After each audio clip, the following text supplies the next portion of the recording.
In this video, you're going to learn the one thing that you need to teach your worship team, like this week at rehearsal, like right now, if you can, coming up.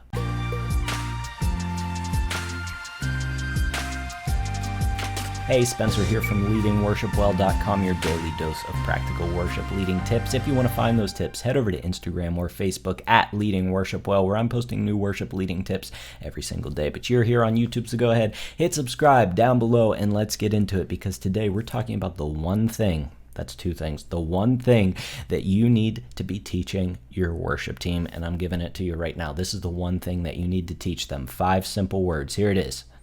We are all worship leaders. We are all worship leaders. That's the message that you need to be teaching to your worship team. And in the rest of the video, I'm going to share with you why that's what you need to be teaching your worship team. But the basis of the message is this. We are all worship leaders. Everybody, first of all Christians, I believe, are worship leaders, as we're going to find out as we look at the definition. But particularly, everybody on your worship team is a worship leader. And that might make sense to you. You might understand that, but a lot of worship team members don't understand that that's their role, because we just sort of minimize what we do down to just playing an instrument. And so maybe your worship team members think, man, I'm just here to hit a drum, or I'm here to sing some harmonies in the background while that guy or that girl leads worship, or I'm just here to pluck a couple strings on the bass. And yes, those are their responsibilities, but their ultimate responsibility is to lead worship, because the definition of a worship leader is this. This is what a worship leader is. A worship leader is someone who points people to the goodness of God and provides them the opportunity to respond. They point people to the goodness of God and provide them the opportunity to respond. So obviously, all Christians have that calling on their lives to point people to the goodness of God and then offer them the opportunity to respond. You can't make people respond, but you give them the opportunity to do that. But particularly on a worship team, whenever you and your team are in front of your church on a Sunday morning, that's your aim. Your aim is not to just sound good playing your instruments. Your aim isn't to just get people to sing along. No, your aim, your goal, not just you, but your entire team, your goal is to point people to the goodness of God and provide them the opportunity to respond. So at the end of the day, this is the most important message that you can teach your worship team, is that we are all worship leaders. And I'm going to break down what that message actually does and why it's so important to teach your team here in just a moment. But before we get into that, I want to hear from you. I want to hear what you think your worship team thinks that their role is. Like, if you surveyed a random person on your worship team, how would they describe their role on the worship team? Would they say, oh, I'm the bass player on the worship team, or I hit a snare drum, or I play some keyboard on the worship team? If you asked one of your worship team members, what is your role, what would they say? Let me know in the comments below. As you're scrolling down to leave a comment, hit the like button, and I'll talk to you in a minute.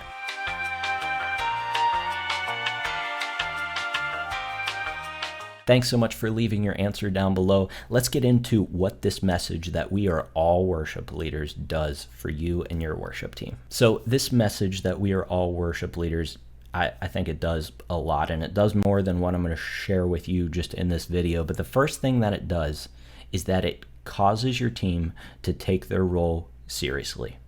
So think about it. If you aren't a worship leader and you're just a musician, you show up, play an instrument, you sing a little bit on Sundays, like maybe you take that seriously, but you don't take that as seriously as, hey, in this moment, in these moments I have ahead of me, I have the opportunity to lead people in worship, or I have the opportunity to point people to the goodness of God and provide them the opportunity to respond. That responsibility is way more important than just playing a few right notes or playing a cool guitar riff, right? So that's not even the first point. The first point is this, is that when you are a worship leader, you prepare well, because you take your role seriously. So when you are a worship leader, you understand that you need to prepare for what you're about to do because it's important. You see, we prepare for the things that we think are important. And honestly, any lack of initiative or lack of preparation on your worship team is due to a misunderstanding of the importance of their role, because like I said, we prepare for the things that we think are important. So when you teach your worship team that their role is not just to be a musician, which is kind of the part that they're preparing for, but if you take it deeper than just that surface level, and you teach them that they aren't just leading music, they're leading worship, then it causes them to take it seriously and they prepare well. So if your team is one of those teams who you send out the songs like a week beforehand, maybe a month beforehand, if you're super prepared, good for you, and then your team shows up to rehearsal or God forbid Sunday morning and you go to run through the songs and they're like still trying to figure out their harmonies and they're still trying to figure out their guitar riffs that they're supposed to be playing, and you realize that they didn't prepare at all, try teaching them this understanding that we are all worship leaders, because when you raise them up in their understanding of what their role actually is, they'll take it more seriously. So the first thing that happens when you teach your worship team that they are all worship leaders is that they prepare well, because they've recognized the importance of their role on the team. The second thing that this message does when you are a worship leader, you get to know the people that you're leading. I talk about this quite frequently on Leading Worship Well, and that is that my number one worship leading tip is not to learn how to play your instrument better. It's not even to keep your eyes open while you're leading worship, although I talk about that a lot too.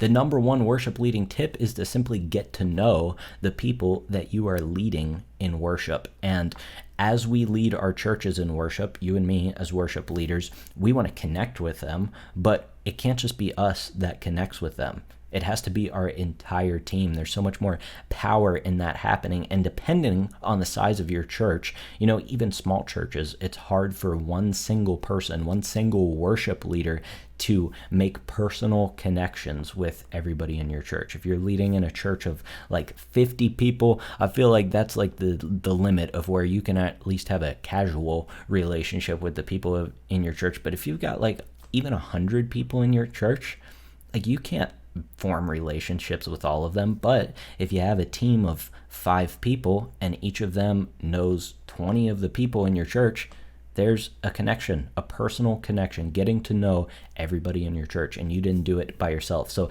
that's why this is so powerful, because really the best way to level up your worship leading is to get to know the people that you're leading, because when you know the people that you're leading, it helps you understand how you need to lead them, where you need to lead them. It informs your speaking transitions.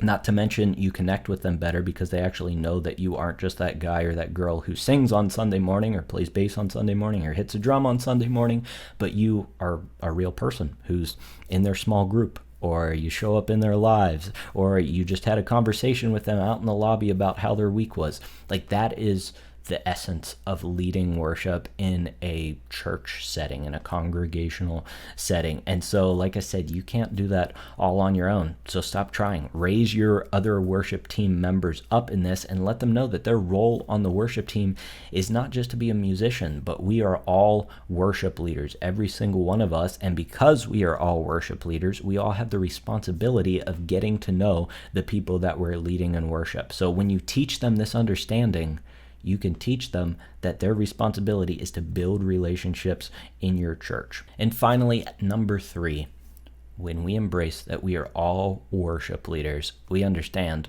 that we are always a worship leader. And this is like the lifestyle part of teaching your worship team. So we kind of talked about preparation, and then we talked about relationships with people in your church. Now, we know that worship doesn't start and stop whenever we get on stage and get off stage or pack up our instrument and go home. Like, worship isn't over then, and your worship leading doesn't end whenever Sunday morning ends.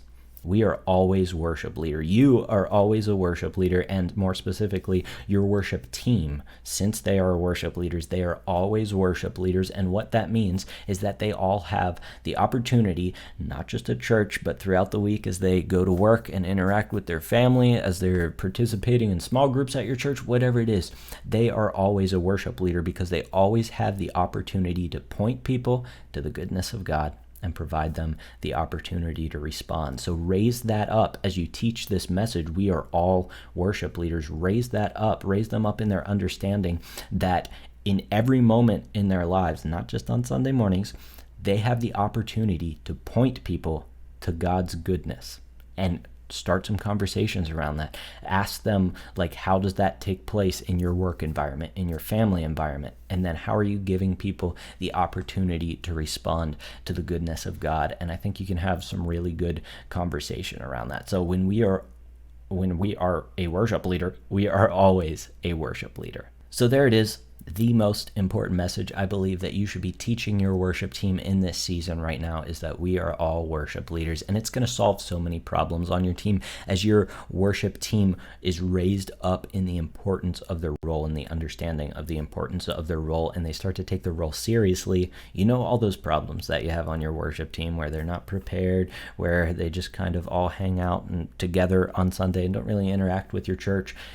You can name a million problems on a worship team, right? I truly believe that this message solves those problems if fully embraced by a worship team, because they understand what their true role is and they step into this role of worship leader, not just worship musician. In fact, I think that this message is so important that I recently put together a devotional called, drumroll, you guessed it, we are all worship leaders. This is an 8-week devotional for worship teams. It just came out at the beginning of this week as of this video coming out, and this is the end of launch week today. Today is Friday when this video comes out, and during this first week of We Are All Worship Leaders, an 8-week devotional for worship teams, it's available for a special limited time only discount launch week price. And so you want to make sure you pick up your copy probably today. I know a lot of you watch these videos like the day after it comes out, so I'll leave the discount open for one more day. So make sure you go grab your copy. In this devotional,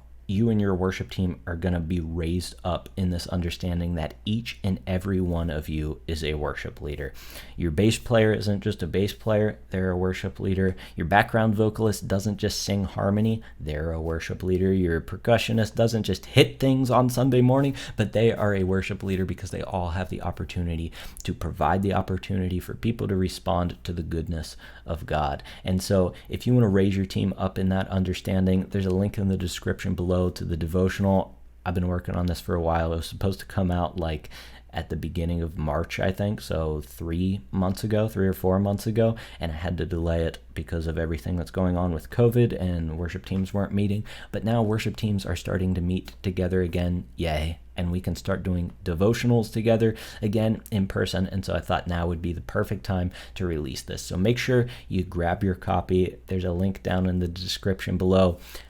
Thanks so much just for your support and your patience as I got this out to you. I know a lot of you were like messaging me a lot, like, when is this going to come out? So I heard you. I just wanted to pick the perfect time for it to come out. By the way, this is like a great way to support leading worship well. You know, I've been making YouTube videos and posting blog posts like every day for the past 2.5 years, and I just want to thank you for following along. If you're looking for an additional way to support me, this is the way to do it. Plus you get a sweet devotional out of it that you can lead your worship team in. So thanks so much for joining me today. Until I see you in the next video, keep leading worship well.